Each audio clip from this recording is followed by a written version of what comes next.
नमस्कार दोस्तों, आज की इस वीडियो में हम एक ऐसे मुद्दे पर बात करने जा रहे हैं जो इस समय पूरे उत्तर प्रदेश के गांव-गांव में चर्चा का सबसे बड़ा विषय बना हुआ है। अगर आप खुद ग्राम प्रधान हैं, आपके परिवार में कोई प्रधान है या आप पंचायत से किसी भी तरीके से जुड़े हुए हैं, तो यह जानकारी आपके लिए बेहद ज़रूरी है। हर किसी के मन में एक ही सवाल घूम रहा है कि आखिर ग्राम प्रधानों का बस्ता कब जमा होगा? क्या 26 मई के बाद भी प्रधान अपने पद पर बने रहेंगे या नहीं? और अगर पंचायत चुनाव समय पर नहीं हुए तो आगे क्या स्थिति बनने वाली है? आज हम आपको इस पूरे मुद्दे की सच्चाई, नियम और ताज़ा हालात विस्तार से समझाने वाले हैं। इसलिए इस वीडियो को अंत तक जरूर देखिएगा, क्योंकि इसमें दी गई हर जानकारी आपके लिए बेहद काम की हो सकती है। सबसे पहले इस पूरे मामलों को जड़ से समझते हैं। उत्तर प्रदेश में ग्राम पंचायतों का कार्यकाल संविधान के अनुसार 5 साल का होता है और वर्तमान ग्राम प्रधानों का कार्यकाल जो है वो 26 मई 2026 को समाप्त हो रहा है।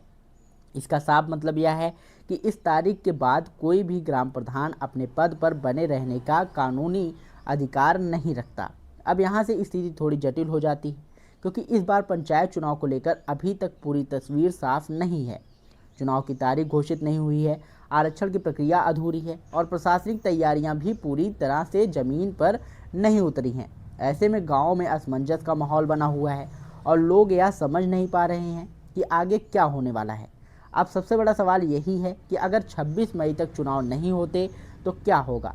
इसका जवाब संविधान के नियमों में छिपा हुआ है। पंचायत का कार्यकाल 5 साल से ज़्यादा नहीं बढ़ाया जा सकता, इसलिए सरकार के पास एक ही विकल्प बचता है और वह है पंचायत में प्रशासक की नियुक्ति करना।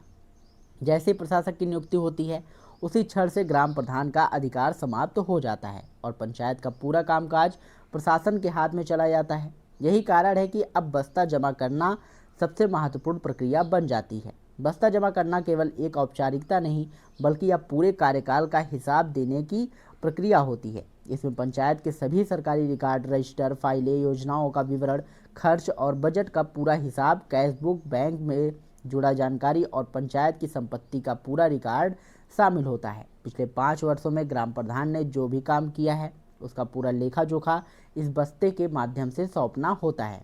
यही वजह है कि इस प्रक्रिया को बेहद गंभीरता से लिया जाता है और इसमें किसी भी तरह की लापरवाही भारी पड़ सकती है। जैसे ही 26 मई 2026 की तारीख आती है, उसी दिन या उसको तुरंत बाद जो है ग्राम प्रधानों को अपना चार्ज सौंपना पड़ता है। कई मामलों में प्रशासन की ओर से तुरंत नोटिस जारी कर दिया जाता है और 1 या 2 दिन के भीतर बस्ता जमा करवाया जाता है। यह प्रक्रिया पंचायत सचिव और संबंधित अधिकारियों की मौजूदगी में पूरी होती है, ताकि सब कुछ पारदर्शी तरीके से दर्ज किया जा सके। कई जगहों पर इस पूरी प्रक्रिया की वीडियोग्राफी भी कराई जाती है, ताकि भविष्य में किसी तरह का विवाद ना हो। अब यह समझना भी बहुत ज़रूरी है। अगर कोई ग्राम प्रधान बस्ता जमा करने में देरी करता है या जानबूझकर रिकॉर्ड छुपाता है, तो उसके खिलाफ सख्त कार्यवाही हो सकती है। ऐसे मामलों में एफआईआर दर्ज की जा सकती है, आर्थिक रिकवरी की जा सकती है और कानूनी कार्यवाही भी हो सकती है। इसलिए यह सलाह दी जाती है कि सभी ग्राम प्रधान अपने कार्यकाल के अंतिम दिनों में अपने सभी डॉक्यूमेंट्स को सही तरीके से व्यवस्थित कर लें और किसी भी तरह की कमी ना करने दें, वरना समय में गाँव का माहौल काफ़ी अलग नज़र आ रहा है।